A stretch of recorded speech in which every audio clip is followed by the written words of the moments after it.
If you're an animal lover like me, you maybe already have a pet or you'd love to get one, but think maybe you're too old.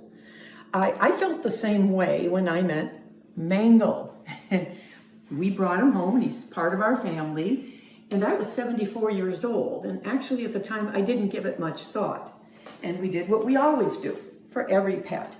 We make an emergency folder and we keep it by the door in a basket so somebody could find out what his medical information is, the vet's contact information, his little quirks. For example, he takes eye drops. And your pet might have something quite different, but very complete. His shot record, what I know about his adoption, because he was a rescue. And then it occurred to us, oops, do the math. This lovely pet might outlive us.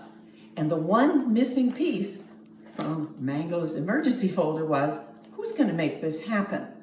And we panicked. And we started asking everybody we knew, did they know anybody who might take over? Because we had moved and we had no relatives anywhere nearby. And so, by a luck of the draw, we had a conversation with a receptionist at our vet who mentioned a wonderful woman whose name ended up on here, who had worked for them as a vet tech and was also a pet sitter. So now not only does she take care of Mango so we can travel and not worry about him, but she has the skills to really handle some of his quirky behaviors and give those all-important eye drops twice a week.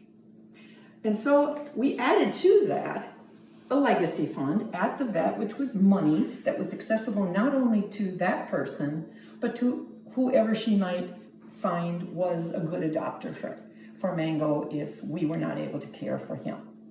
And so if you want a pet, maybe you're not too old. But I think there's three things that we found out we really have to do.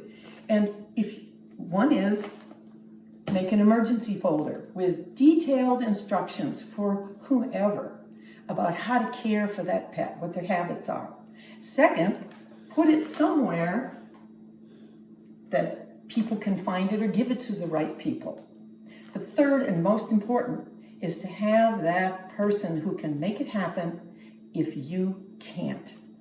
And any of you who've seen my book, Goodbye Old, Hello Bold, know I'm all about possibilities. But doing those three things is really the only way you can be sure that that wonderful unconditional love is going to be for you, the pet owner, and for the pet.